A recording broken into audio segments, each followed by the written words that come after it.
Bom, então, boa tarde aos resistentes que resistiram mesmo depois do almoço. Vamos tentar manter-vos atentos e despertos, apesar do almoço. Eu só queria fazer um pequeno parênteses, ainda no seguimento da introdução que foi feita.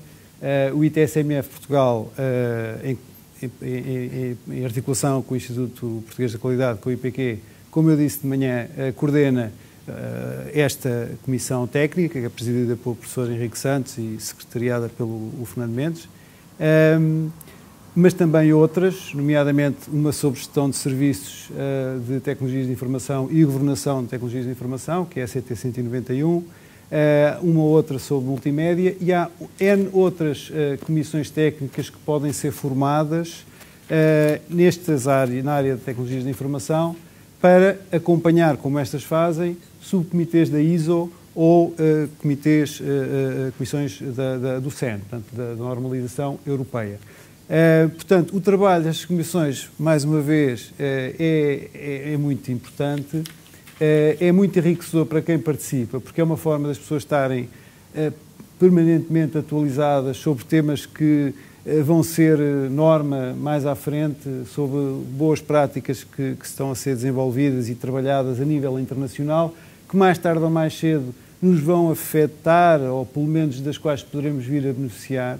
As pessoas têm conhecimento um pouco antecipado em relação a esses temas, têm a oportunidade de estabelecer conhecimentos com outras pessoas do meio, outros profissionais, outras entidades, portanto é um terreno muito bom para estabelecer contactos e conhecer pessoas que partilham os mesmos interesses que nós e portanto, é um meio também de aprendizagem muito importante. Portanto, eu reforço, eu tenho que fazer aqui um bocadinho também publicidade às outras comissões técnicas que existam ou que possam ser formadas.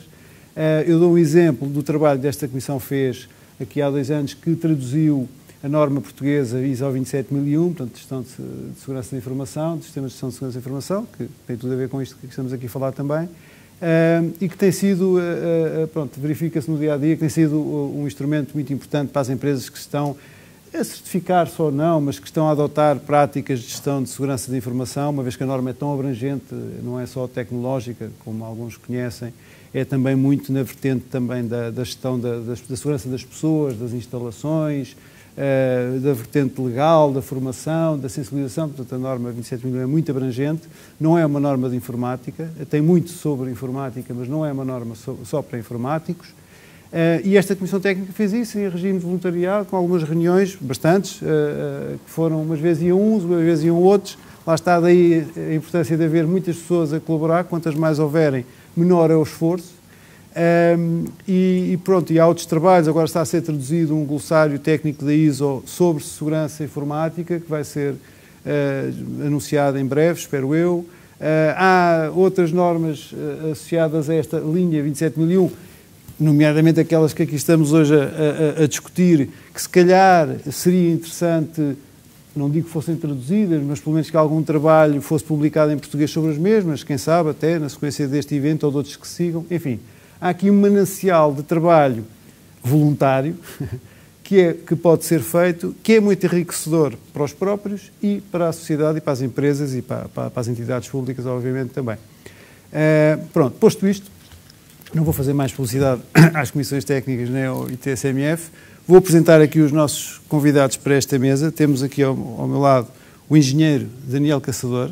Acertei, engenheiro. Portanto, isto é muito importante nós acertarmos quem é engenheiro e quem é doutor, ou não. Estou a brincar, obviamente. Que trabalha, portanto, é IT Security Manager na Caixa Económica Montepio Geral, portanto, mais conhecido por Montepio. É professor na Universidade Católica e na Universidade Atlântica. Tem mestrado em Segurança de Sistemas de Informação e Auditoria. Eu estou a abreviar um bocadinho. Pós-graduação de mestrado em Engenharia Informática e é licenciado em Engenharia Eletrotécnica, Sistemas e Comunicações. Não é? Temos depois a seguir o engenheiro Filipe Frasquilho, acertei outra vez, é diretor de Tecnologias de Informação da Refer Telecom, tem pós-graduação em Sistemas de Informação e Tecnologias de Informação e é licenciado em Engenharia Informática e de Computadores, não é? Não é essa? Mecânica na área de robótica. É mecânica robótica. Também interessa para o tema. Depois temos o Dr. Filipe Martins, que é chefe de divisão de informática dos SMAs de Oeiras e Amadora, portanto, que é licenciado em informática de gestão, e que, pronto, que tem feito também... queria só também ressalvar a cada um destes participantes, destacar, por um lado, o Daniel Caçador, o trabalho que tem feito muito na área de gestão de risco, e não só, e gestão de segurança da informação. É membro também da Comissão Técnica 163. O Engenheiro Filipe Frasquilho não é membro ainda, pois não, mas se calhar hoje passa a ser. Mas deixemos disso. De qualquer maneira, eu achei muito interessante a participação de convidarmos a Refer, por um lado por ser um operador de telecomunicações, e não só, mas por ser isso, por outro lado por ser uma entidade que tem certificada ISO 27001, portanto, a norma de gestão de segurança da informação, que aqui, pronto, de uma forma mais abrangente, abarca também estes temas mais específicos que estivemos aqui a detalhar hoje, em termos de gestão, e o Dr. Filipe Martins, que nos SMAs também estão a trabalhar na certificação ISO 27001, que deve estar aí a arrebentar, salvo seja. Portanto, penso que será interessante ouvir as vossas opiniões nesta vertente, já que estamos a falar de gestão da segurança da informação, ouvir pessoas que têm trabalhado, obviamente, na gestão da segurança e temas afins. Eu passaria então a colocar aqui já uma questão. De manhã falámos aqui sobre várias questões, vários aspectos interessantes relacionados com estes temas e com estas normas. Eu achei muito interessante que no painel jurídico, se logo de início tivesse ficado muito clara esta, eu não diria hierarquia, porque não há aqui uma relação de importância, mas há de facto uma ordem de prioridades na abordagem às questões da segurança em geral, que é começar pela gestão, não é? Começar pela gestão por definir estratégias, políticas, regras claras que todas as pessoas da organização tenham que conhecer. Para as várias vertentes da segurança da informação, quer dizer, para as mais informáticas, para as menos informáticas. Hoje estamos aqui muito focados nas questões mais informáticas, relacionadas com os incidentes de segurança e num ambiente muito informático, mas também aí, obviamente, estas políticas e estas regras têm que vir do lado da gestão. E depois passaríamos à vertente jurídica para dar, credibilizar e valorizar aquilo que é mais, de facto, importante em termos legais, e depois já a operacionalização disso em termos técnicos. Portanto, eu começava por perguntar aqui ao Daniel Caçador o que é que, daquilo que vimos de manhã e nesta perspectiva de termos como gestão, do lado da gestão ou do nível da gestão, esta visão global, como é que vê estas questões que aqui foram sendo faladas ao longo da manhã e o papel que a gestão tem nestas questões? Desde já, boa tarde. Isto é assim, esta resposta tem que ser enquadrada na visão de que é a estratégia que as empresas têm na perspectiva de segurança, ou seja, e qual é que é a importância relativa na gestão de topo da própria organização.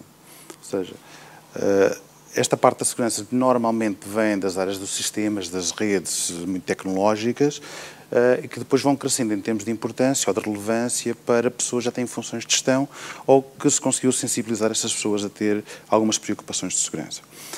Nós, instituições, neste caso o banco, tal como as outras, pode estar mais perto à visão do risco, porque o risco sempre foi uma situação de gestão inerente às áreas financeiras, mas esta componente de risco tecnológico e os riscos de implementação de controles tecnológicos têm mais relevância até nos últimos anos.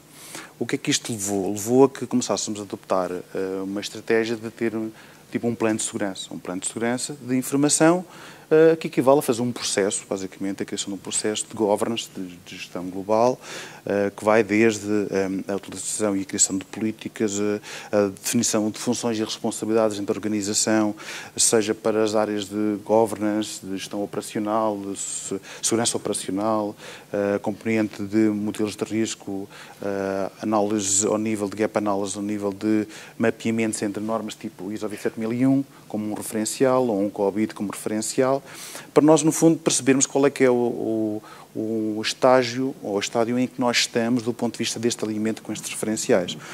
De certa forma, estas normas ajudam-nos também a fazer este tipo de medição, o que nos permite depois indexar fundamentalmente iniciativas ou projetos para colmatar ou situações de não cumprimento, ou de falhas, ou de falta de controlo que possam ser encontradas durante este processo. Mais vezes o que eu estou a falar é de processo, isto é gestão, ou seja, isto não é estar a configurar o firewall, não é estar a configurar o IPS ou comprar mais uma nova antivírus. Não estamos a falar desta guerra, esta guerra é uma guerra operacional, é necessário ter controles implementados, não tem, mas até a própria valorização desse investimento deverá ser visto no que é que a gente vai aplicar em termos de controle. Aquilo que é o retorno de investimento hoje atual para uma implementação na segurança é o retorno de investimento em segurança. Não é sobre o que é que vamos ganhar, é o que é que nós reduzimos em termos de perdas. Ou seja, até a própria visão de gestão de como é que vamos fazer o investimento e a análise do investimento tem que ter uma abordagem diferente da típica e da clássica do que é um investimento, um retorno de investimento. Bom, estas preocupações têm que estar na mente de quem tem aqui já funções de gestão ou tem que ter responsabilidade de sensibilizar internamente a gestão de topo para este tema e das iniciativas que são necessárias fazer anualmente e da sua revisão, de como é que o espectro de ameaças vai diferenciando, o espectro de riscos também vai mudando e temos que ir acompanhando esta situação e tentar verificar quais são as novas iniciativas que temos que tomar. Está disperso para esta nova questão da regulamentação e não é só normas ISO, atenção que a área banca, como outras áreas, tem regulamentação própria, o Banco Central Europeu, o Banco de Portugal, tudo isso emana regulamentações e nós temos que pegar nelas, analisá-las e saber o seu cumprimento. E umas são obrigatórias de cumprimento, outras são best practices, mas temos que sempre olhar também na implementação dos controles. Muitos deles estão mapeados nestas normas ISO, ou seja, a gente faz um mapeamento e muitos deles são muito similares, o que quer dizer que o trabalho que fazemos sobre uma norma aproveitamos-lo ou reaproveitamos nas outras. Mas podemos ter que ter desafios diferentes. E, neste caso, na banca, por exemplo, um dos desafios atual tem a ver com a EBA, a Autoridade da Banca Europeia, que regula toda a parte legislativa europeia, relativamente, por exemplo, aos pagamentos na internet, pagamento seguro na internet, que também implementam um conjunto de recomendações obrigatórias de cumprimento até agosto deste ano. Só para vos dizer, e nós temos que cumprir também esta situação. O que é que isso nos ajuda? Se nós já tivermos um trabalho de implementação de um processo de gestão de segurança, já com alinhamentos à 27001, alinhamentos ao COBIT, o que vamos ver é que temos um cumprimento, imaginemos, em 80% das situações que nos estão a pedir para cumprirmos. O que quer dizer que ter metodologias baseadas em normas ajuda-nos a mapear outras novas regulamentações que venham a aparecer e a ocorrer. Bom, este é um desafio da gestão, que é um desafio contínuo. Outro aspecto tem a ver também com a adesão destas políticas ou procedimentos que nós, do ponto de vista de governança, vamos definir e ter que publicar internamente para cumprimento, e a sua adesão interna. O conhecimento das boas práticas, das regulamentações internas, obriga ao quê? Planos de sensibilização, planos de formação interna. Ou seja, temos de também ter definido no nosso calendário anual um conjunto de atividades de sensibilização dos nossos colegas, colaboradores desta instituição, seja diferenciado por, digamos, áreas de responsabilidade, alta direção ou mais de âmbito global, seja até para setores ou áreas específicas, por exemplo, uma sala de mercados, uma área que trata com a informação mais crítica ou muito crítica. Estão a ver? Ou seja, nesse aspecto também é preciso elaborar dentro de um plano de gestão este plano de divulgação e sensibilização de segurança, que é um dos pontos-chave para a adoção de situações de incidentes que ocorram, serem relatados, ou outras situações do comportamento humano, ou seja, por grandes problemas é a engenharia social que está aqui envolvida na maior parte dos ataques que estamos aqui a falar. Outro vetor também é importante é mapear isto ao nível da componente de risco. O risco operacional na área da banca, tipo os Basileias 2, 3, é uma necessidade, é obrigatório, temos áreas de risco operacional, e o risco tecnológico tem que estar também alinhado com o risco. Quando digo alinhado, nós temos que contribuir para que o risco operacional tenha melhor controlo. E para isso também é bom termos as práticas, seja uma ISO 31000 ou uma 27005, a gente olhar para estas normas ISO e saber se que estamos a implementar e que estão alinhadas também com os controles que estão definidos nos Basileias e nas normas que são, digamos, mais business-oriented do que propriamente, às vezes, nós as mais tecnológicas. Por isso, Mais uma vez, seguir normas ISO ajuda-nos a mapear, mais uma vez, novas normas setoriais que nos vão aparecendo. Bom, este desafio daqui da gestão é sempre um bocadinho complicado, porque ter recursos dentro da organização para tratar disto, que nem é fácil e há muito poucos. Como é que eu posso dizer, vou chamar-lhe importância, o peso relevante nos órgãos de gestão de topo também é difícil, porque o negócio é mais importante, o IT é mais importante o servidor de Exchange caiu ou que não caiu, do que a segurança do próprio servidor. Ou seja, tem que se ganhar espaço, e o ganhar espaço faz-se caminhando. Ou seja, de repente não parecemos agora, estão nomeados responsáveis de segurança, reportar à administração, agora vocês são os senhores todos operosos. Isto não existe, nós temos que ir ganhando espaço, mostrando o valor que produzimos para a empresa e para a instituição. E o valor reduz-se em redução de riscos, redução de perdas, melhor capacidade de resposta mais rápida. E um conjunto de indicadores, também temos que ter indicadores KPIs de segurança para mostrarmos esta evolução dentro da organização. E estou a falar de tudo, são funções de gestão. Estão a ver, não estou a falar aqui de configurações do equipamentos, do que é que seja. Estou a falar sempre de funções que têm que ir crescendo. Não há muita sensibilidade nas organizações para isso, mas vamos ter que ir crescendo do ponto de vista do trabalho que vamos mostrando, porque isso claramente dá um maior ambiente, um ecossistema mais saudável, mais seguro.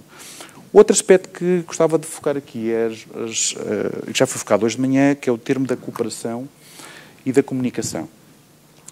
Na banca, como exemplo, já há vários anos temos grupos de trabalho, fóruns de trabalho de segurança de informação específica, seja da Associação Portuguesa de Bancos, onde eu estou envolvido, seja agora na CISP/Banco de Portugal, são órgãos com task force de segurança de informação para tratar questões que têm a ver com os pagamentos na internet, tudo que é sistemas de pagamentos, cartões e outros afins. O que é que isto nos ajuda do ponto de vista de trabalho cooperativo? É um setor. Todos estamos com o mesmo problema. Os ataques são similares, são transversais muitas vezes a várias instituições.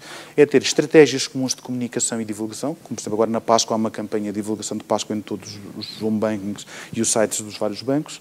Ou seja, a mesma mensagem ao mesmo tempo para os diversos clientes.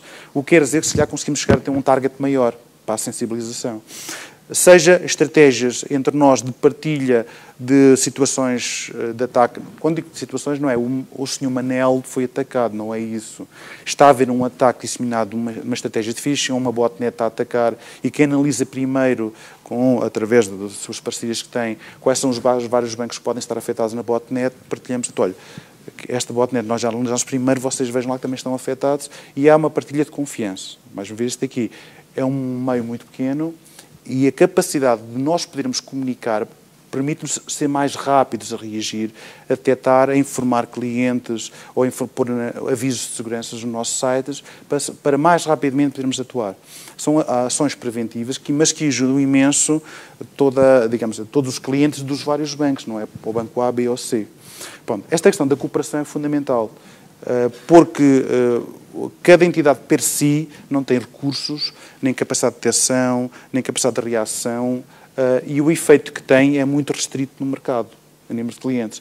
Se for uma visão transversal, setorial, temos maior efeito, maior rapidez na reação, maior rapidez ao nível da publicação da informação do que está a acontecer, e se calhar conseguimos sensibilizar muito mais facilmente todo o target, que são, digamos, todas as pessoas que trabalham com bankings ou com sites institucionais. Isto é nesta visão de cooperação, pelo que, independentemente de sermos concorrentes de negócio, somos cooperantes do ponto de vista da estratégia da segurança de informação. E é isto que, para além da área da banca, devia haver também em termos de outros setores, ou seja, haver uma maior capacidade de podermos reagir mais rapidamente todos e partilha, às vezes até de experiências que nos ocorrem muitas vezes em alguns setores. Isso é um bocadinho que eu advogo um pouco, e estes grupos de trabalho servem muitas vezes também para criar este elo de ligação entre as pessoas para podermos mais facilmente poder apoiar-nos, muitas vezes, nas experiências que temos e partilhar. Pronto, e este é um pouco, o mundo um pouco da gestão, é nas suas relações com o exterior, nas relações com entidades, como é neste género de comissões técnicas ou fóruns onde participamos, para dar contributos e para ouvir também e aprender. E depois, internamente, ter uma perspectiva de gestão.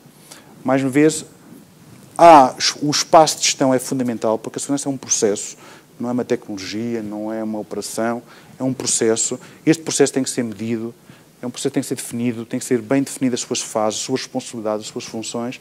Uma parte operacional é uma parte operacional, é necessária, como qualquer situação de um helpdesk, ou seja, temos é que ter capacidade de ter processos bem definidos de resposta a incidentes, capacidade de ter, por exemplo, processos de identidades bem definidos com funções e responsabilidades, gestão de acesso bem definido. E o que é que fica no fim? Um conjunto de normas também, ISO, como esta agora que estamos aqui a discutir, que faz parte deste painel, que é boas práticas para nós pegarmos na informação que coletamos, e muito ou pouca, isto agora depois já depende de cada instituição avaliar digamos, a classificação da informação que tem, mas armazená-la de uma forma correta, aquela que é suficiente e necessária, não violar leis de privacidade sobre a informação que esteja lá quando temos que as fornecer, mas acima de tudo ajudar a uma análise correta, repetível, que aquele processo eu dou a mesma informação a duas equipes, os resultados vão ser os mesmos, ou seja, e isso ajuda-nos a cooperar com autoridades logo e o mais rapidamente possível, porque vai-nos ajudar a todos nós a responder mais rapidamente de uma forma mais eficiente.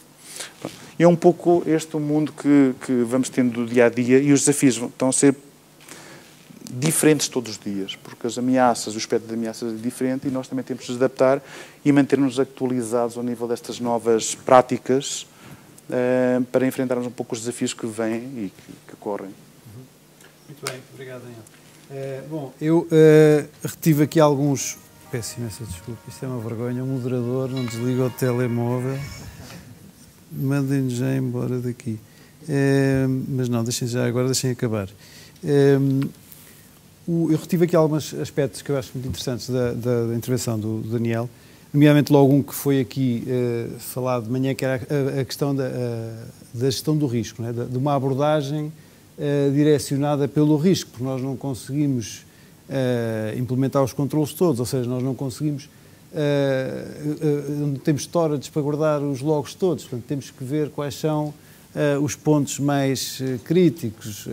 Não podemos, dava-se um exemplo aqui de manhã, não conseguimos fazer um plano de continuidade para todos os processos de negócio, para todas as aplicações, pelo menos todas ao mesmo tempo, então temos que nos focar no que é mais importante. E penso que nesta vertente, aliás, no âmbito do nosso debate aqui hoje, destas normas e destas vertente da investigação, portanto já do pós-desastre ou do pós-incidente, não é?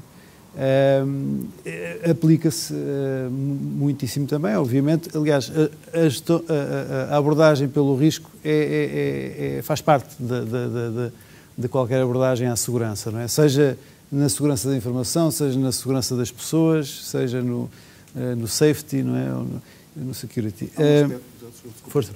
Há um aspecto importante aqui que é assim, as empresas não têm dinheiro infinito. Ou seja, nós temos que identificar quais são os nossos investimentos e a priorização dos nossos investimentos, todos nós, não é? Ou seja, a priorização tem muito a ver com a capacidade de geração de valor para dentro da própria organização. Esta geração de valor está muito mapeada ao risco, ou seja, se nós cobrirmos a maior parte dos riscos com o menor investimento possível, estamos a fazer um melhor aproveitamento que nós podemos ter no investimento. O que é importante é que seja consciente. Nós identificamos, estes são os riscos, estes são os investimentos, mas fique consciente da gestão de topo, toda, que nós vamos cobrir este conjunto de riscos ou este conjunto de situações. Porque é importante isso, porque nós, sendo isto um processo, é algo que é realimentado, não para, não é um projeto que inicia e termina, é algo que continua. E esta gestão contínua do risco e do investimento é importante para a área de gestão que só, digamos, conhece a maior parte, é a parte financeira. Quanto é que eu vou gastar? Ou seja, no fundo, é isso que vamos perguntar. A gente diz, olha, vamos gastar X, mas para cobrir estes riscos que são importantes para o negócio. Outros aspectos que aqui o Daniel referiu,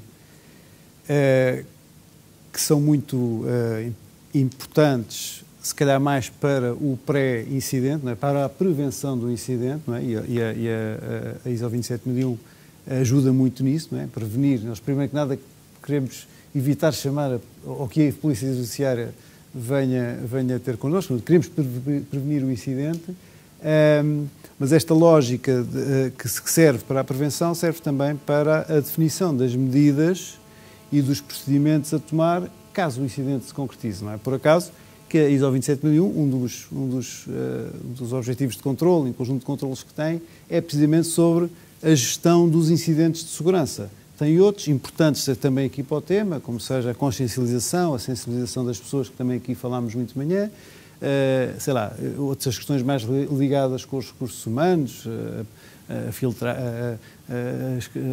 a seleção das pessoas, o garantir que não se vão embora e não levam informação, etc. Bom, N outros aspectos, objetivos de controle e controlos, mas tem, de facto, objetivos de controle específicos sobre a gestão dos incidentes, portanto, a reação aos incidentes, a gestão dos incidentes, mas de uma forma muito resumida, não é? Porque a norma 27.000 é tão abrangente, portanto, lá está, é um instrumento de gestão de nível um bocadinho mais estratégico, não é? No âmbito da segurança da informação. Tem lá uma parte sobre a gestão dos incidentes, que depois, como outras, são detalhadas ou são mais descritas, inclusive em outras normas ISO, como é o caso daquelas que estamos aqui hoje a debater, e outros documentos técnicos da ISO e do CEN e de outras, da BSI, o que seja, de outras entidades normalizadoras a nível nacional ou regional.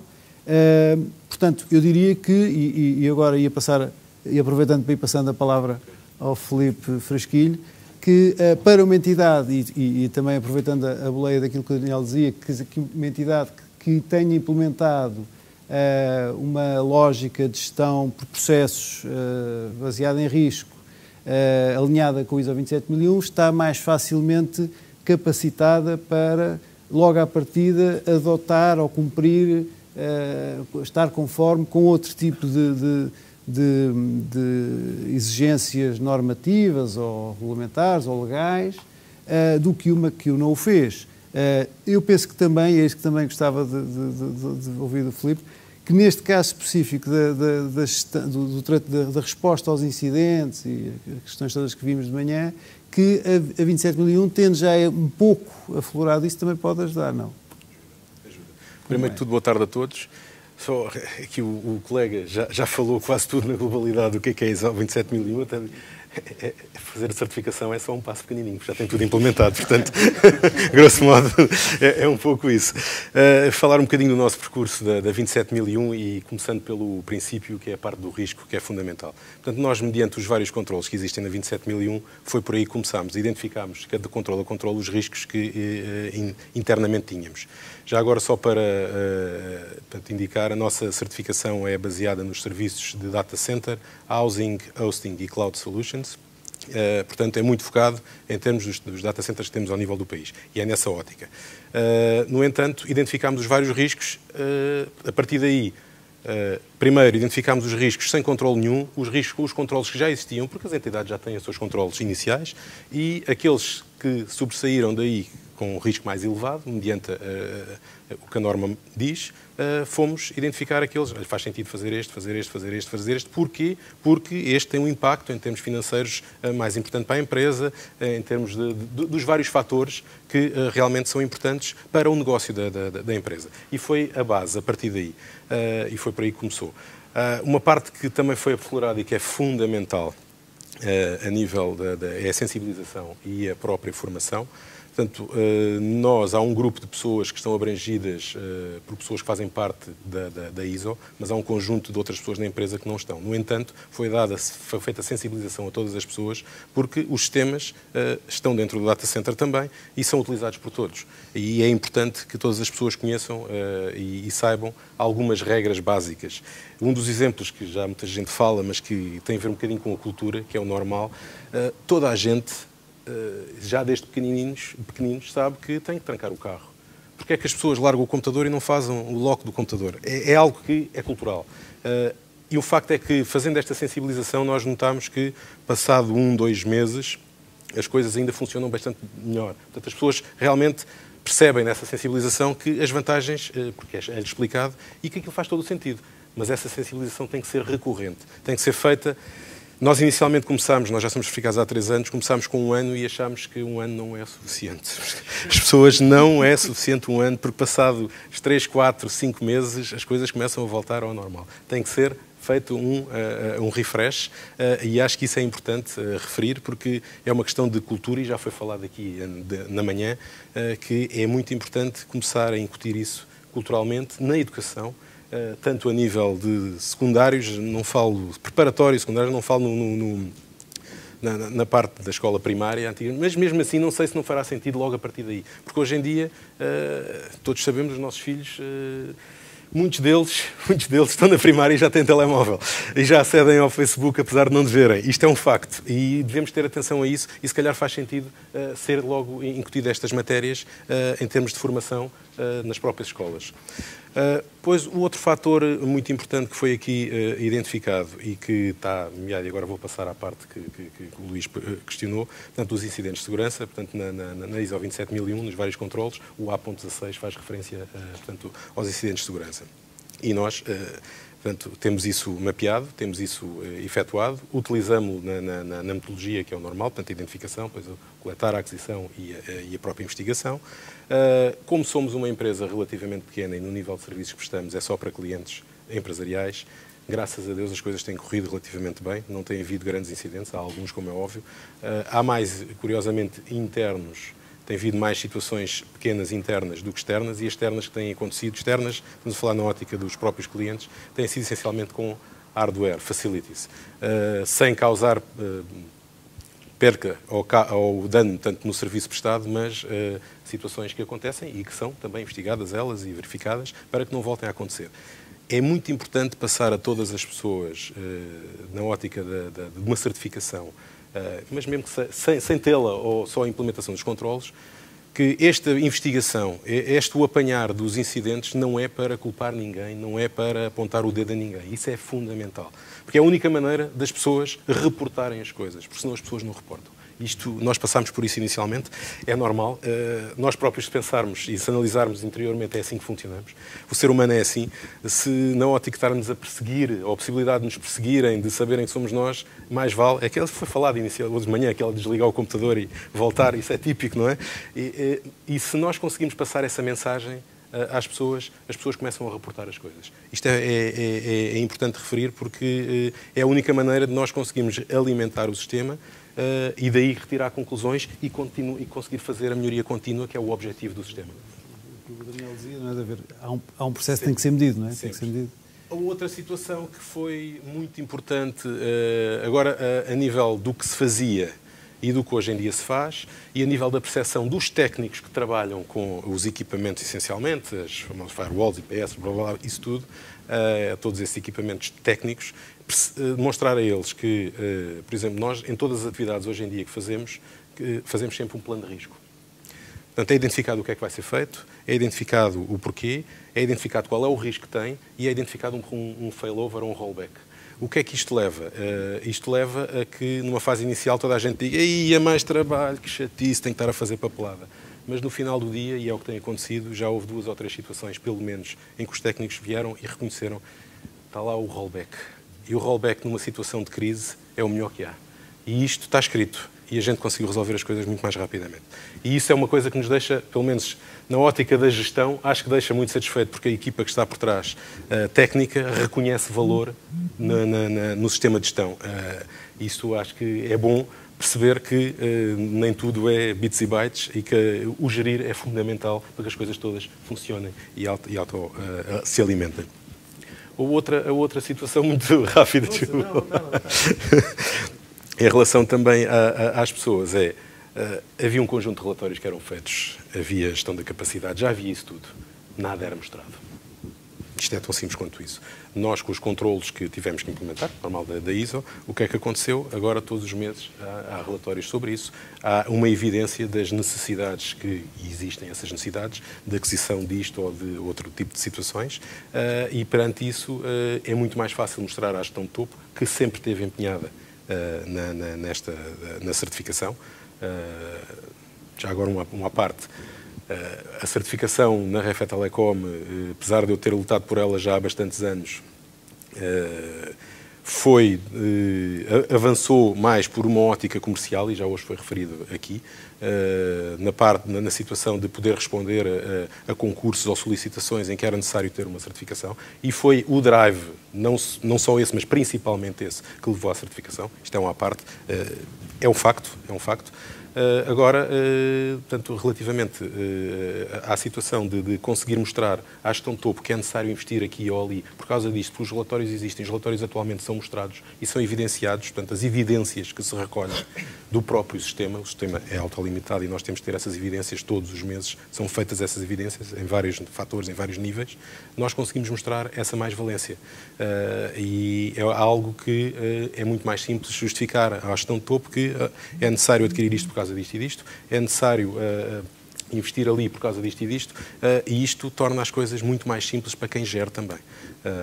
E, ao mesmo tempo, os técnicos ficam satisfeitos. Isto é um facto porque mais facilmente as coisas podem acontecer.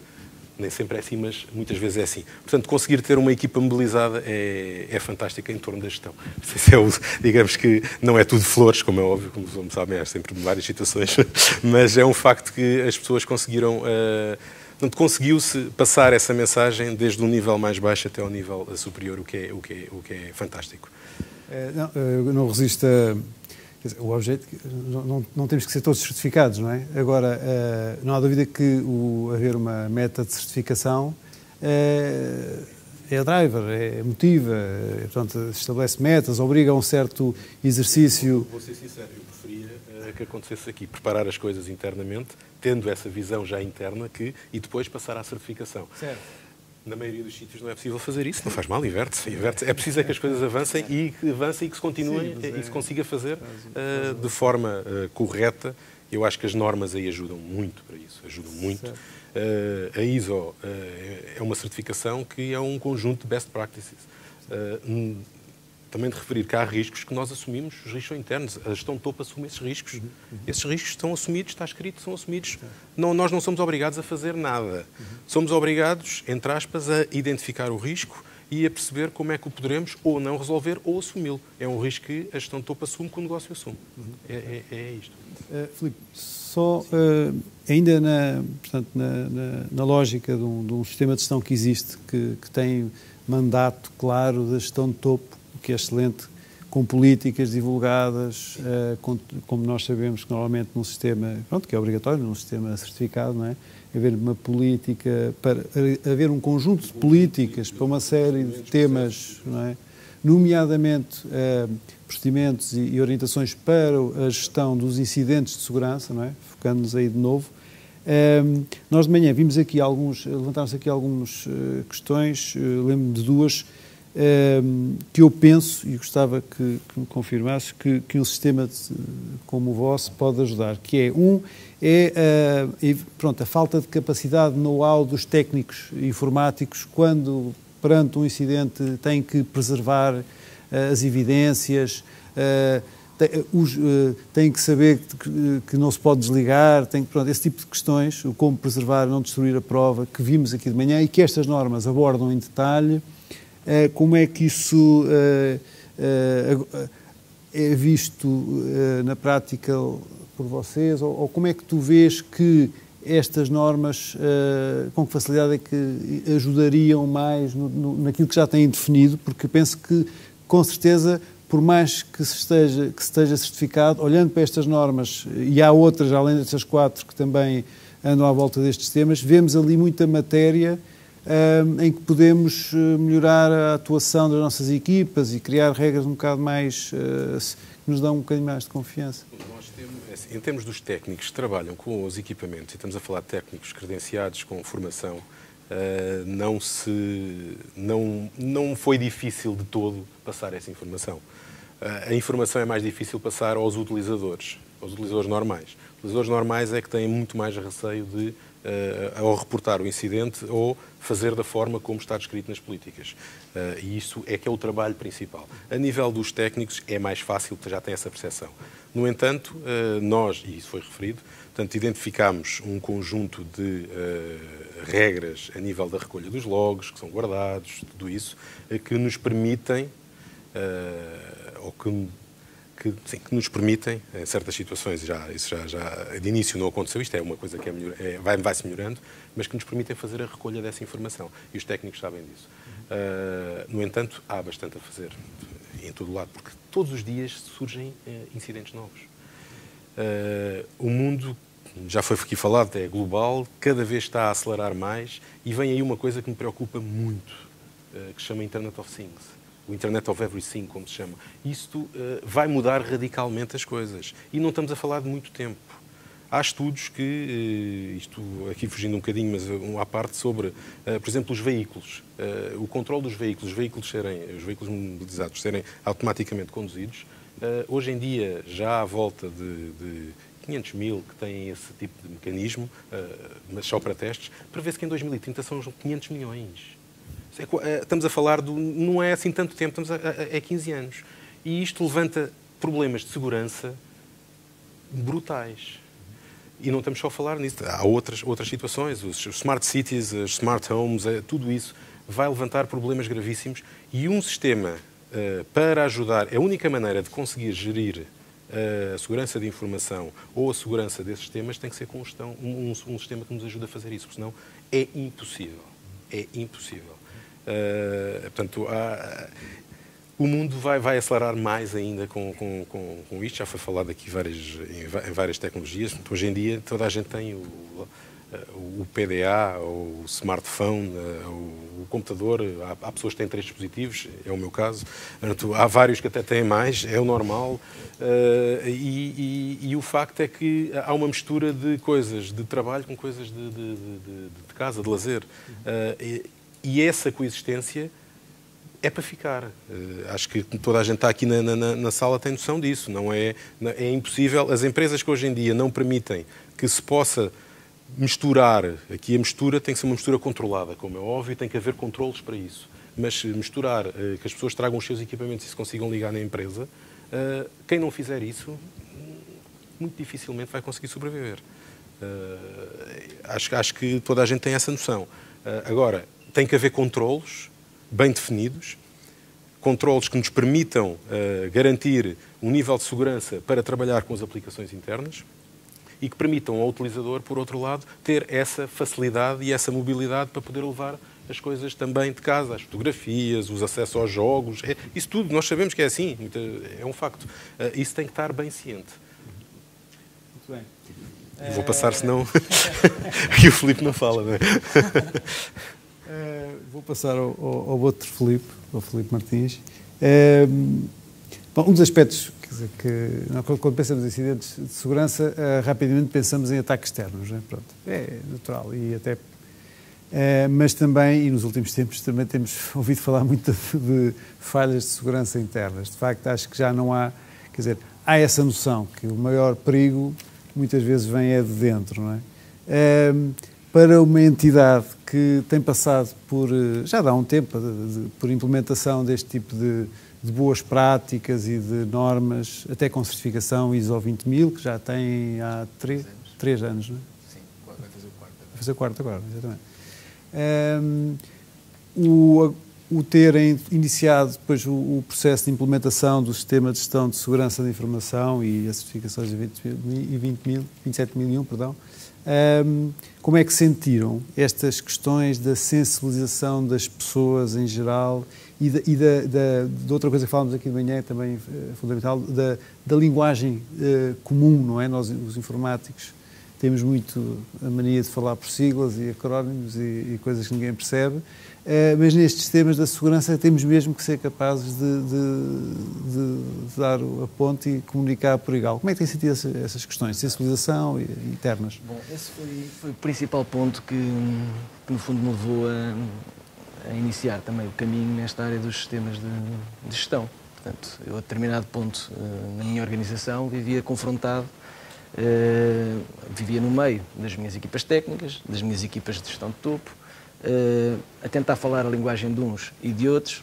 mas o que eu achava é que ninguém me entendia e, portanto, tínhamos que mudar a estratégia. Portanto, se me virava para os técnicos, eles não me compreendem, isto vem lá de cima, mas nós não podemos. Se me virava para a gestão, tu és maluco, isto tem que acontecer, isto não podemos ficar sem isso, não podemos ficar sem aquilo. E, portanto, tínhamos que encontrar aqui realmente uma linguagem comum. Acho que isto dos sistemas de gestão funciona muito bem, porque, acima de tudo, nos dá ferramentas que nos permitem gerar informação, conhecimento. Perceber exatamente aquilo que se está a passar na estrutura, na base, com os meus processos, com o meu dia-a-dia, com tudo aquilo que faço. E quando eu tenho essa informação toda e começa a fazer sentido para mim, eu consigo transmiti-la para cima de uma forma muito mais clara e muito mais fácil. Portanto, chegar ao pé do meu administrador e dizer-lhe com números aquilo que se está a passar, é meio caminho andado para ter o aval ou para ter uma decisão rápida, segura e, portanto, eficiente. O grande problema é que, normalmente, nós vivemos num mundo mais confuso, em que, por exemplo, na questão da segurança, nós nem sabemos muito bem o que é que temos que proteger.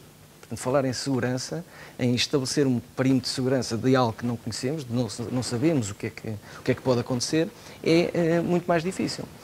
E, portanto, quando comecei esta abordagem pelo sistema de gestão de serviços, portanto, orientação para serviços, começámos a ter o processo de gestão de segurança da informação a ser trabalhado e a perceber que, de facto, era um mundo ainda por explorar dentro da organização de coisas que poderíamos fazer para melhorar a qualidade da nossa intervenção. Porque, no fundo, também não podemos perder de vista que estamos a trabalhar para uma organização e, portanto, temos que criar condições à organização para fazer bem o seu trabalho junto da sua comunidade. E, portanto, se ela assenta a sua atividade hoje em dia em 98% ou quase 100% em sistemas de informação, é óbvio que tem de haver pessoas responsáveis por trás da área de sistemas de informação. E, portanto, tem que trabalhar no sentido de obter aquilo que é necessário obter para a organização. Os sistemas não podem estar em baixo, o sistema de gestão de clientes tem que fazer contratos, o sistema de controle de perdas tem que perceber para onde é que a água está a fugir. No meu caso, os CIMAs, obviamente, fazem... Eu agora estava a falar, não sei se me apresentei em relação à empresa, falámos em SEMAS, mas trabalho em abastecimento de águas e saneamento. E, portanto, os sistemas de gestão de perdas servem para aferir precisamente para onde é que a água está aí, portanto, se está a ser faturada, se não está a ser faturada, mas nós não nos conseguimos imaginar sem estes sistemas hoje em dia. Passámos muito tempo a prescindir de pessoas e a colocar sistemas e hoje, às vezes, em termos de gestão de topo, vemos-nos confrontados com situações em que discutimos colocar mais um recurso humano atrás de um computador ou de um sistema, quando já prescindimos de 10, 15 ou 20 nos últimos anos. E o valor que se gerou com isso e a segurança que se obteve com isso. E, portanto, eu acho que este caminho serviu precisamente dos sistemas de gestão para aclarar um pouco a linguagem entre as minhas equipas técnicas e a gestão de topo e poder começar a trilhar o caminho. Mas este caminho, obviamente, é um caminho que não tem fim, porque todos os dias, aliás, é mais rápido o aparecimento de novas ameaças do que a consciencialização para a resolução das mesmas. E o trabalho que eu acho que deve ser feito precisamente, são iniciativas deste género, mas também são iniciativas junto dos colaboradores das empresas, da nossa gestão de topo, das comunidades, porque hoje o problema não é só quando vamos a atravessar a rua que podemos levar com um carro, quer dizer, há outras questões que são muito próprias da nossa vida. Não é? Tocaste aí num aspecto que eu acho que é fundamental, aliás, já tenho certeza, porque até hoje já foi aqui muito falado, que é a questão dos recursos, eu ia dizer das competências dos recursos, mas logo a partir da questão do número de recursos, não é? Portanto, e quando nós falamos em questões como as que falámos aqui de manhã, neste vertente em particular da know-how que as pessoas precisam ter para fazer uma boa investigação, a retenção da prova, não destruir as provas, estamos a falar de know-how que uma entidade pública e até privada, não é? Todas têm as suas restrições de recursos humanos, não é? Seja em número, seja em competências. Como é que se dá a resposta a isto? Bom, a resposta é sempre muito complicada. Aqui não há milagres, obviamente. O trabalho ao final do dia tem que ser feito. Normalmente, esta questão da informática traz um conjunto de papéis e responsabilidades específicas que são desconhecidas para o nosso mundo externo, as pessoas, os utilizadores. Estamos todos atrás da capa de um informático ou o tecnólogo, ele sabe tudo e, portanto, não precisamos mais do que aquele, ou dois daqueles, mas, na prática, nós temos que ter uma especialização muito grande na nossa organização e cada vez mais. Portanto, esta questão destas normas vão trazer novos perfis para dentro das próprias organizações. Ou, no mínimo, numa lógica de partilha com outros serviços semelhantes, para um conjunto ou para um agrupamento de organizações. No caso aqui do Daniel referiu, não é? Exato. Cooperação no meio bancário, não é? começa a haver, desculpe interromper, mas não resisto, no seio do setor público, vemos o Centro Nacional de Cibersegurança, pronto, ao ritmo possível, a desenvolver esforços nesse sentido, a estabelecer contactos, primeiro, pelo que eu sei, hoje tentávamos que estivesse cá alguém do Centro Nacional de Segurança, mas lá está, provavelmente porque andam a desenvolver um esforço muito grande de contactar com as entidades para estabelecer redes de contacto e de colaboração que vão, e não puderam estar por isso, vão poder, se calhar, quer dizer, só pode ser por aí, não é? E vemos o exemplo aqui dado pelo Daniel da Banca, e outros exemplos há, quer dizer que tem que haver cooperação e partilha de recursos, porque não é possível, não é?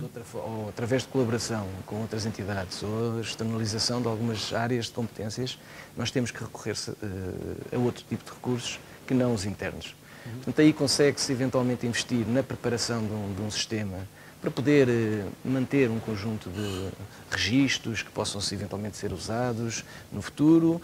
Conseguimos ter pessoas para trabalhar os processos principais, mas depois há áreas muito específicas, e no caso da administração pública isto acentua-se ainda mais, em que não conseguimos lá chegar. E, portanto, eventualmente, nem a própria Polícia Judiciária se calhar consegue os recursos que quereria para atuar no terreno, quanto mais os SEMAs, os CIMAs, do Oeiras e Amadora, quer dizer que pronto, trabalham nesta questão da segurança, mas obviamente não têm uma responsabilidade tão grande junto de uma comunidade tão alargada. Portanto, é necessário recorrer sempre, com certeza, a competências que venham de fora, porque o que aí vem é muito mais, não é, do que aquilo que já veio até agora. Portanto, isto está em crescimento e vai continuar. Deixa-me só acrescentar uma coisa em relação a isso da partilha e do desafio. Foi aqui lançado há bocadinho e eu não respondi. O ano passado já houve e tem havido alguns eventos a nível nacional que são muito importantes e acho que devem continuar. Já se falou de manhã no Ciberpreseu, foi um deles, em que nós o ano passado participámos, nas duas vertentes. Nota-se também uma maior abrangência e pessoas, na ótica também foi falado aqui de manhã do CCIRT e dos CERTs nacionais, a haver uma maior partilha de informação. Ainda não é aquilo que se pretende de todo e nós temos que perceber, porque também estão em jogo a imagem e o mostrar de entidades que são concorrentes a mostrarem que podem ter alguns problemas. Portanto, as pessoas que estão dentro destes meios têm que estar de mente aberta e não podem estar com a ótica comercial, porque se tiverem não vai avançar nada, mas nota-se uma melhoria relativamente a isso mesmo no setor das telecomunicações. Portanto, agora vai demorar algum tempo, mas nota-se essa melhoria e acho que isso é importante, portanto, a referir. E eventos como estes e outro tipo de eventos mais práticos, como alguns têm sido realizados, acho que é muito importante para a comunidade na sua globalidade. Seja de infraestruturas críticas, seja a nível de cibersegurança, tudo isso é bom para que as pessoas também comecem a ter em mente que estes tipos de exercícios são bons para nós ficarmos habituados e começarmos a pensar nos problemas que isto pode trazer a uma sociedade. Hoje em dia, e acho que todos sabem isso, se forem de férias com os miúdos para algum lado que não tem internet, provavelmente eles não querem ir. Portanto, isto é um facto.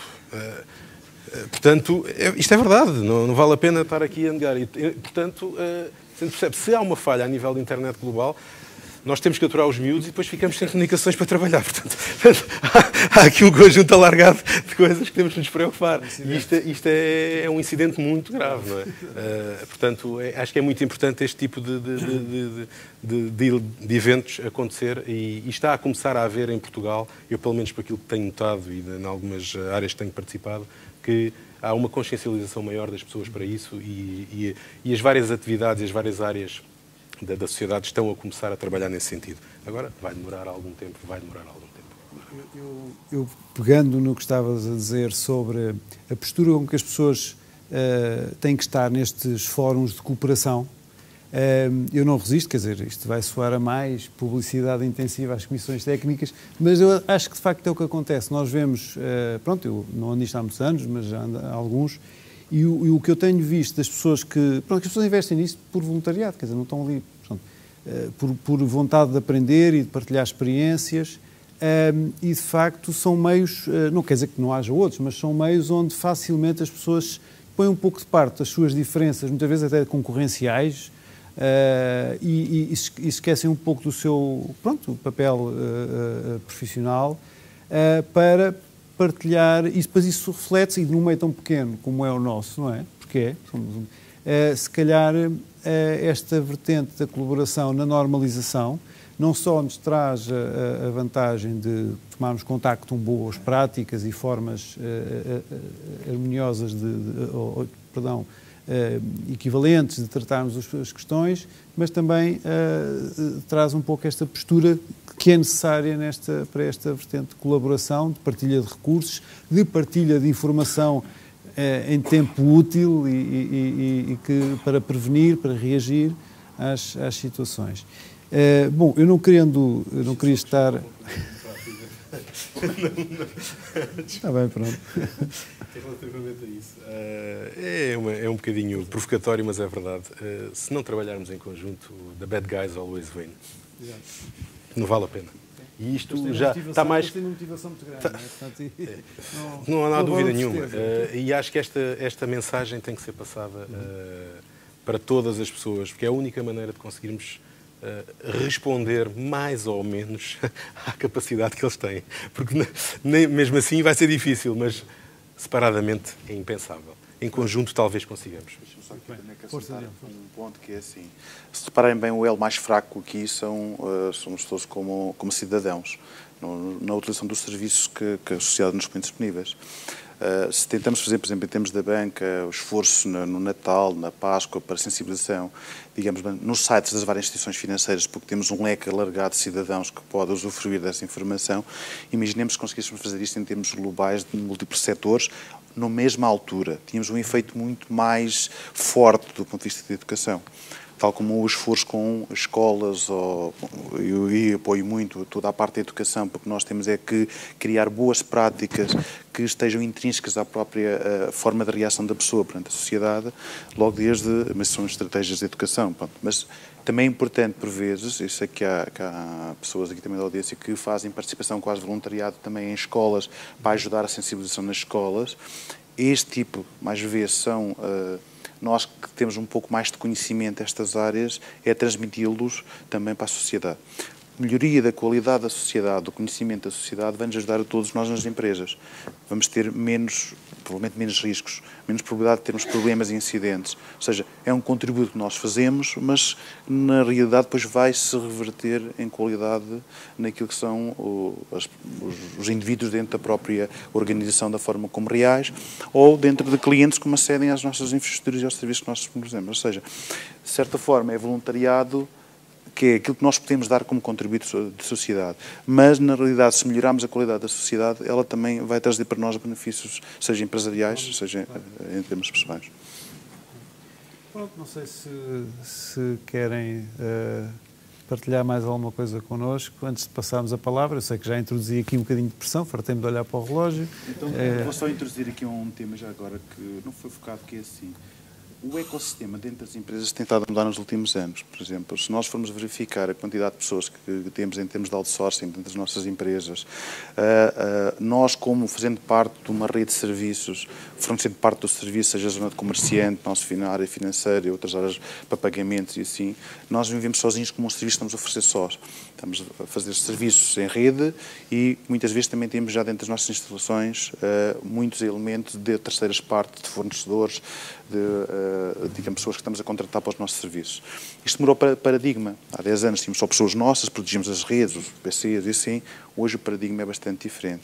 Esta questão dos dispositivos, brincadeira device e assim, já não é só para clientes, é para todas as pessoas que estão dentro do nosso espaço físico, quando físico não é só bidimensional, ou tridimensional. Leva-nos a novos desafios ao nível do acesso à informação, da partilha de recursos, porque temos de disponibilizar, porque são ferramentas de trabalho, na realidade. Ou seja, são ferramentas de produtividade. Isso ajuda à produtividade do ponto de vista das empresas. Nós temos que dar ferramentas de uma forma controlada e gerida. É um bocadinho isso. O desafio está muito aqui. Como é que nós conseguimos gerir algo que vamos ter que fornecer? Porque isto vai ajudar também o negócio interno e isto é a nossa realidade do dia-a-dia. Pronto, esta ligação a fornecedores, entidades, nós sermos fornecedores de outras entidades, termos pessoas internas de outsourcing. Nós podemos trabalhar noutras empresas com parceiros. Isto é um desafio que nos vai estar a ocorrer no dia-a-dia. E temos que ter um paradigma de gestão de segurança diferente. Não é o bit e o byte, o servidor, o firewall, o VPN, é a informação como ponto central de controle, não o meio. Muito bem. Já me fizeram ali um sinal que queriam pôr uma questão, portanto, eu aproveito já, passo ali. Muito obrigado. Boa tarde a todos, chamo-me João Paulo Ribeiro, a maior parte te conhece-me, portanto. Durante a manhã e durante a parte deste painel da tarde, uma das coisas que tem sido sempre aflorada é a falta de capacidade dos técnicos, a falta de conhecimento dos técnicos, a falta de formação dos técnicos, e como eu sou técnico tenho que espernear. Okay? Na vossa experiência, um pouco de administração local, uma empresa que até gera, de alguma maneira, infraestruturas críticas, banca, e também serve para ti, né? na segurança social, ou quase, no longo caminho todos nós percebemos e aceitamos e entendemos e ninguém questiona que temos a prosseguir, a dificuldade está na camada técnica ou nas faltas da camada técnica, ou as dificuldades podem advir das faltas das capacidades da gestão de topo. E não é financeira. Estamos a falar de falta de conhecimento, sensibilização e outras questões. Isso não era para mim, para não. Não, mas eu respondo já. Eu acho que está nos vários níveis, não é? Portanto, é preciso capacitar os vários níveis, porque estamos a falar de conhecimento, de competências que não são novas, mas não são completamente novas, vá lá, mas são cada vez mais críticas, não é? Porque a todo nível, a todo nível, a todo nível. Agora, sabemos é que os recursos vêm de cima, não é? Portanto, mas não são infinitos, quer dizer, também temos que compreender que por vezes as opções são condicionadas pelo recurso. O que eu acho que muitas vezes falta mais é visão estratégica a prazo e percebermos que neste momento podemos estar a desviar recursos para reforçar, por exemplo, competências a este nível de gestão da segurança, dos incidentes, mas isto é um investimento. Quer dizer, o facto de estarmos a desviar recursos de outras áreas de negócio ou sei lá, de uma campanha não ser tão cara, ser mais barata, qualquer coisa, para a área de segurança, é um investimento que estamos a fazer, vai-nos poupar dinheiro à frente. Mas lá está, cabe-nos aos gestores, a quem tem intervenção na gestão da segurança, introduzir os mecanismos não só técnicos que resolvem as questões e os controlos, mas que permitem medir e quantificar estas situações para demonstrar e argumentar perante a gestão de topo que vale a pena investir nestas questões. Agora, é preciso sensibilizar a todo nível e também a nível superior, eu acho que sim. Eu acho que a capacidade dos técnicos, quando muito em termos numéricos só, porque em termos de capacidades técnicas em si, não se coloca, porque em termos de caminho, se ele não está definido, se não está trilhado, nós não sabemos que recursos precisamos. E podemos ter técnicos muito bons, que não são precisos para nada, como podemos ter equipamentos muito bons, que também não são precisos para nada, e o equilíbrio surge um pouco da estratégia. É perceber para onde é que se quer caminhar, o que é que nós queremos fazer, de quem é que precisamos. Portanto, no meio disto tudo, quando eu disse, por exemplo, no início, que fui apanhado no meio da linguagem de técnicos e de gestores, no fundo é um pouco esse o sentimento, é que a culpa vem de cima ou a culpa vem de baixo. Mas eu acho que tem que haver aqui uma comunicação circular, constante, entre as camadas técnicas e a parte de cima, que tem que haver gestores no meio também, obviamente, para fazer chegar a mensagem. E isso são os números do dia-a-dia.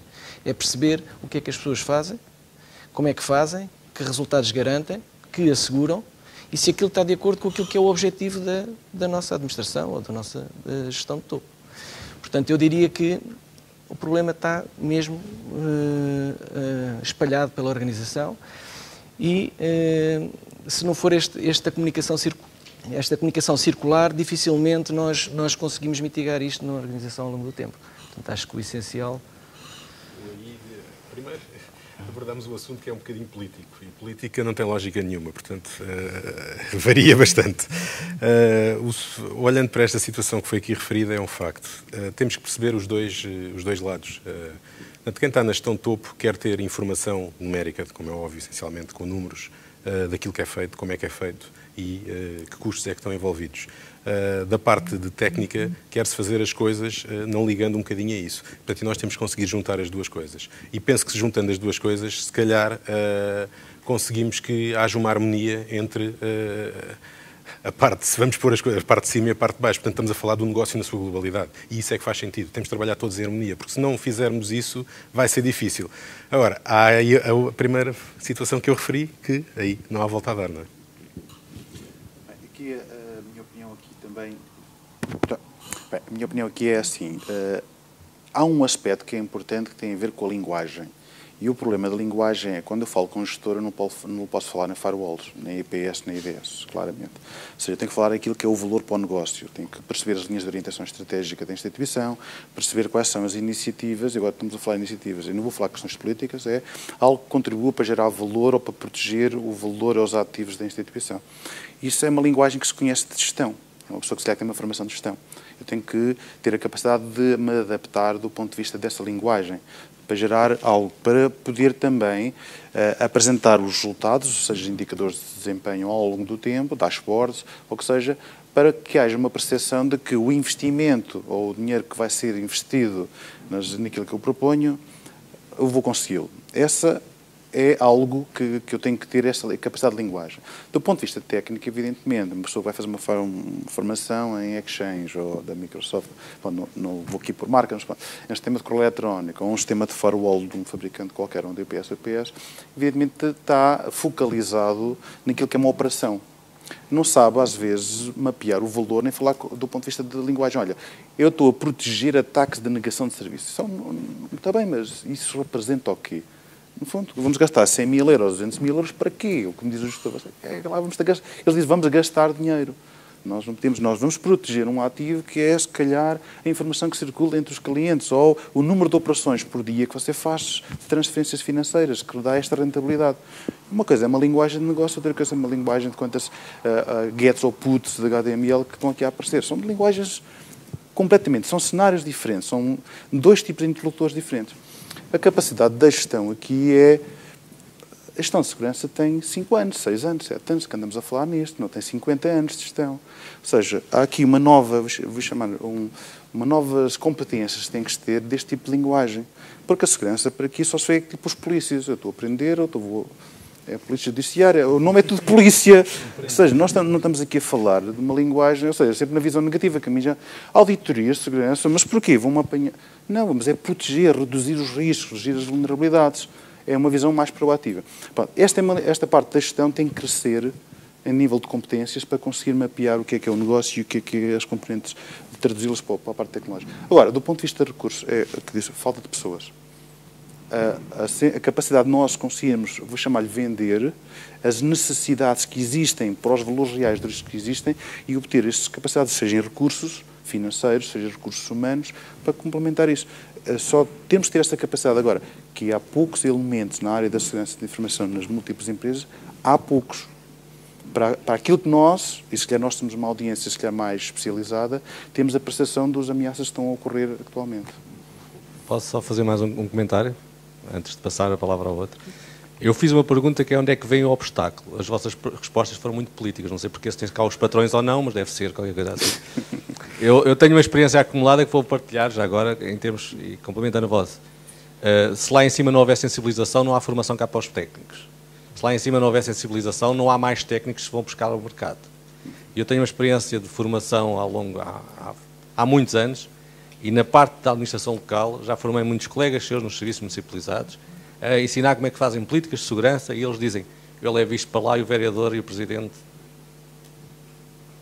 Lá em cima não houver sensibilização.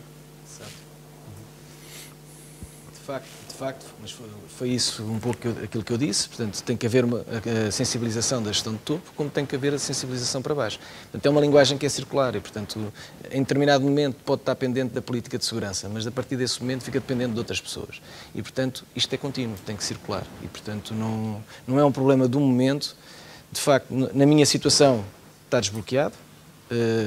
andámos um bocadinho para a frente e agora estamos noutra. E, portanto, temos outros problemas, outros desafios e isto acho que vai ser sempre assim. Portanto. Eu já agora também vou acrescentar aqui algo que pode ajudar e contribuir. Os órgãos de regulação setorial ou europeus, ao imporem regulamentações ou situações dessas, também podem criar as condições para que se promova a área da segurança da informação. Okay? Ou seja, há aqui papéis que não estão só dentro da organização, mas que podem estar em terceiras partes, que são partes também interessadas aqui dentro deste ecossistema. Por isso também fica um pouco, às vezes, aquilo que eu também disse na primeira parte da intervenção, que o facto de ter uma EBA, que é uma entidade europeia, uma autoridade europeia para a área da banca, que traz regulamentação obrigatória, obriga-nos também a criar as condições internas, seja de recursos, investimentos e outros, obrigatórios. Ou seja, a sensibilização pelo exterior, pela regulamentação, pela legislação. Mas a questão da força é criar as condições ambientais. Ou seja, no fundo, é um contributo, mais um contributo, para trazer, digamos, este tema, digamos... Desculpe lá só interromper, mas se não houver uma obrigação, a maioria das empresas não implementa nada. É um facto. Lá está, culturalmente temos que evoluir muito. Para mim ainda é um facto esta situação. Mas acho que estamos a começar a dar os primeiros passos. E havemos chegar lá.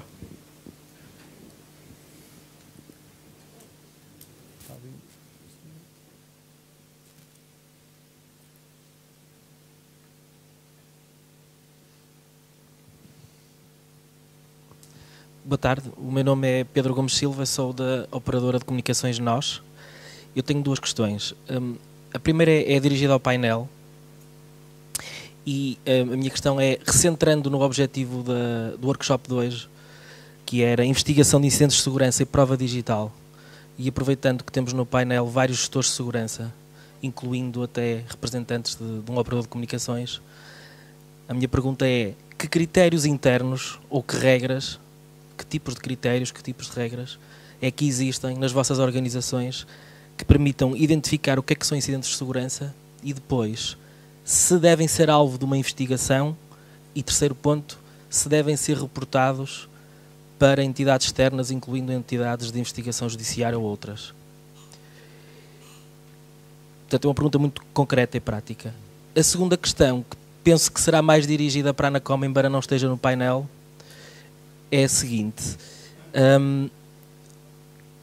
Atualmente o foco da Anacom no setor das comunicações está mais voltado para os incidentes de segurança em redes de telecomunicações e aqueles incidentes que impactam na disponibilização dos serviços de comunicações aos clientes e não tanto no tipo de incidentes que hoje aqui se tem falado, que são incidentes de sistemas de informação.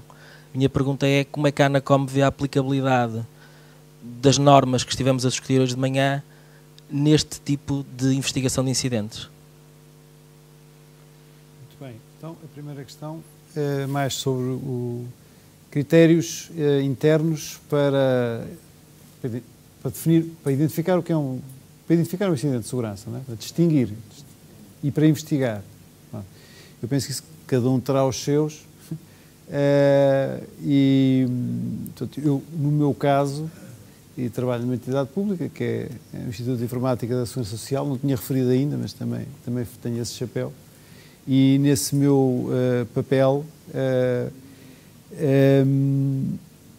portanto, o que temos de facto é um conjunto de critérios que são que estão documentados numa política, que estão operacionalizados em procedimentos de gestão de incidentes em geral e particularmente em procedimentos de gestão de incidentes de segurança de informação, onde está descrito em que condições é que devem ser, que níveis de alerta, de aviso é que devem existir, consoante o tipo de incidente e o seu impacto e a sua urgência, não é? Portanto, não quer dizer que em determinados momentos essas regras sejam sempre seguidas à risca.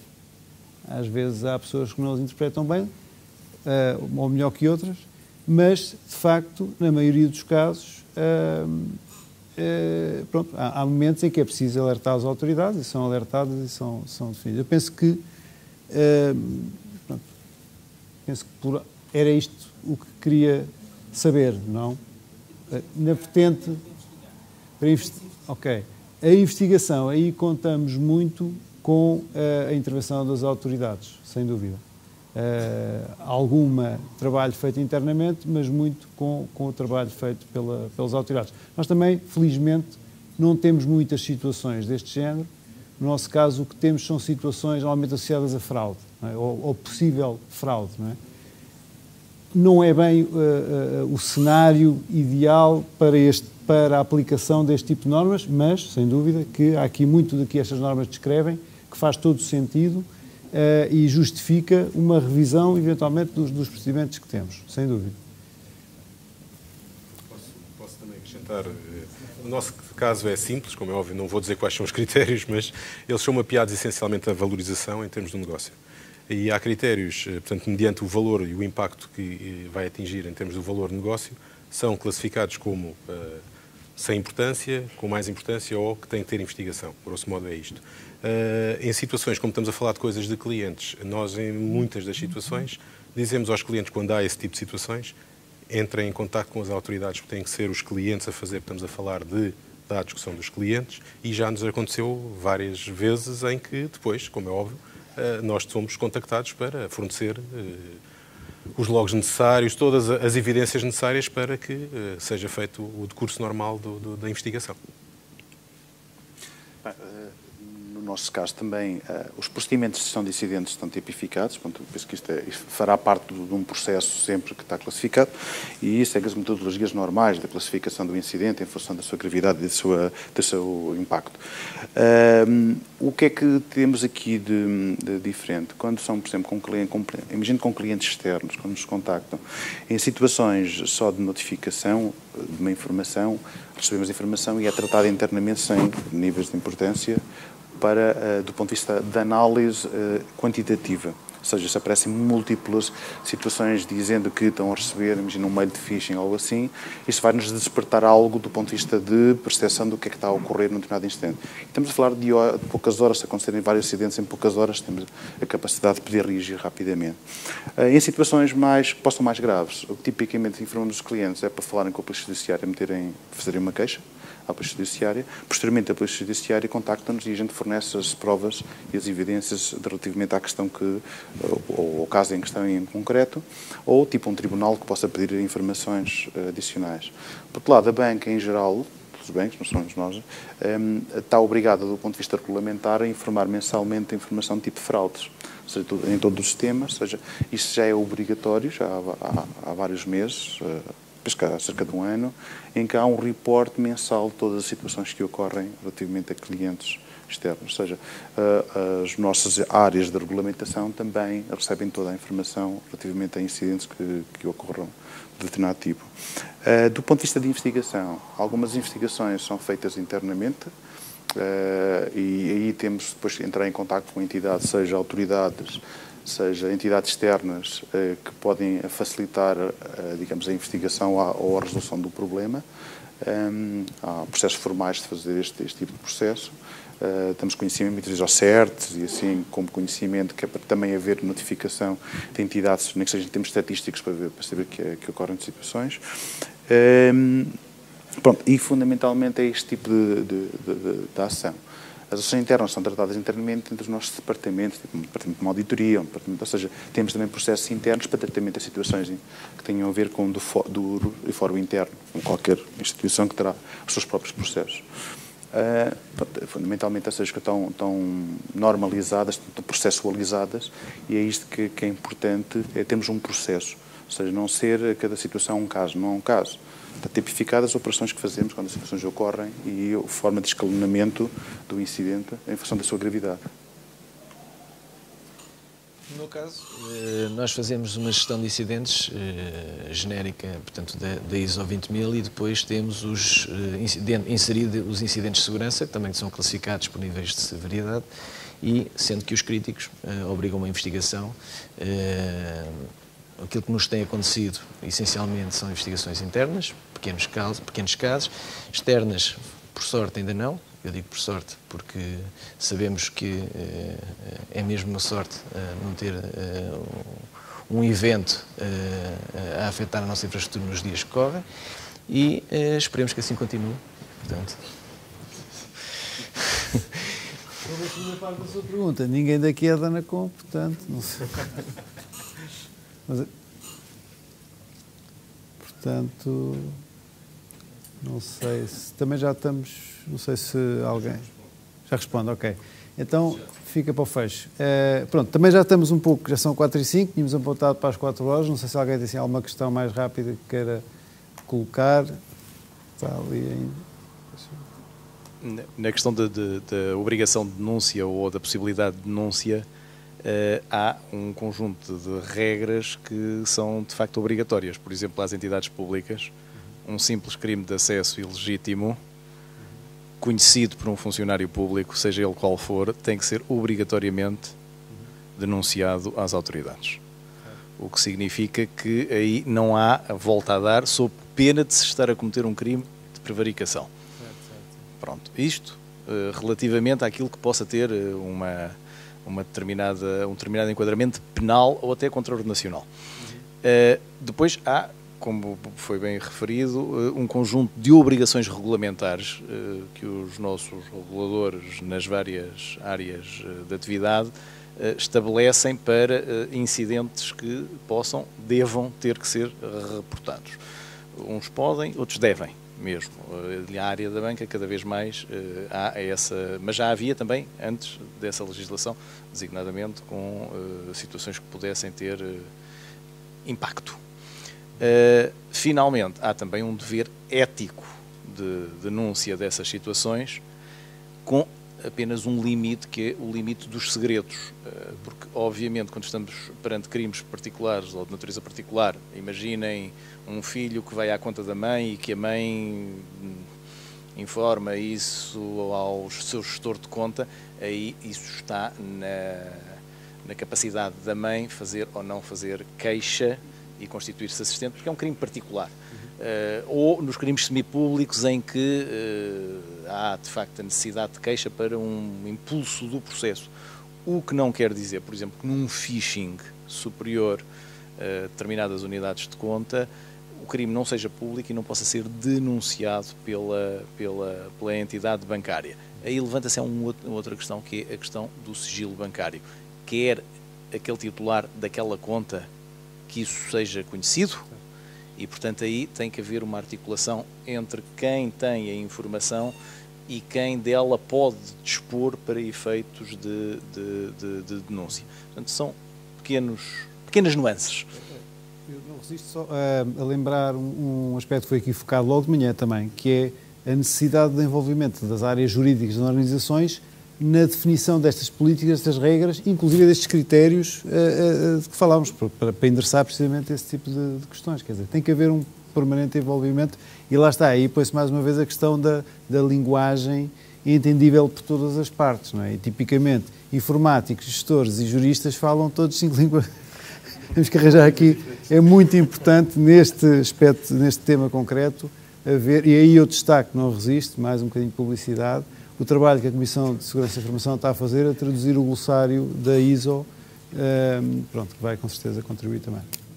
Eu já agora gostava só também de acrescentar algo, que é a dificuldade que muitas vezes tem na parte legal, na parte jurídica, que é não só a interpretação da parte legislativa naquilo que é a aplicabilidade relativamente às responsabilidades que as várias instituições têm, mas acima de tudo quando a instituição tem que se apresentar perante o tribunal, mesmo com os seus departamentos contenciosos e outros, e quando vamos como testemunhas ou como representantes do ponto de vista da área da segurança da informação. Às vezes tem a ver com a percepção daquilo que queremos transmitir e da percepção de quem está a ouvir.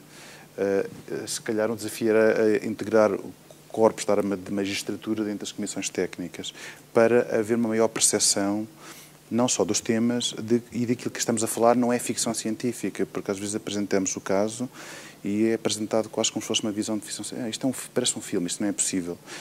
E se nós conseguíssemos apresentar melhor, digamos, as situações que ocorrem e o expertise tecnológico que viabiliza essa situação, poderia haver uma maior percepção do ponto de vista da magistratura das situações que ocorrem em todos nós, em todas as empresas, e explicá-las de uma forma muito mais eficiente e muito mais clara.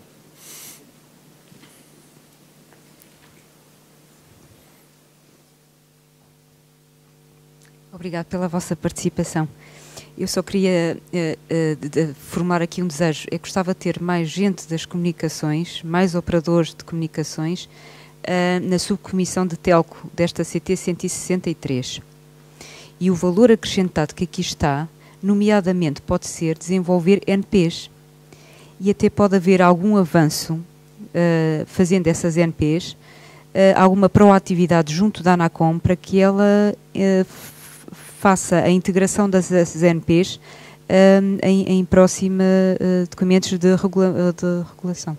NPs quer dizer normas portuguesas. Normas portuguesas, exatamente, mas as normas portuguesas podem ter na base procedimentos das normas internacionais. Claro, portanto, esta CT 163 pode servir para muito mais certo. do que traduzir termos ou traduzir normas ou votar normas internacionais. Pode servir para estudo e incubadora para produzir NPs. Sem dúvida. E, portanto, são matéria-prima de regulação. Portanto, sejam proativos, participem e isso até pode vos dar algum avanço. Muito obrigada. E as folhinhas estão lá fora para assinar. Não é? Já tinha registado. Já tinha registado anteriormente. Assinas 13 e pronto. Pronto, não sei se não houver mais questões, passávamos ao encerramento. Penso que parece que podemos.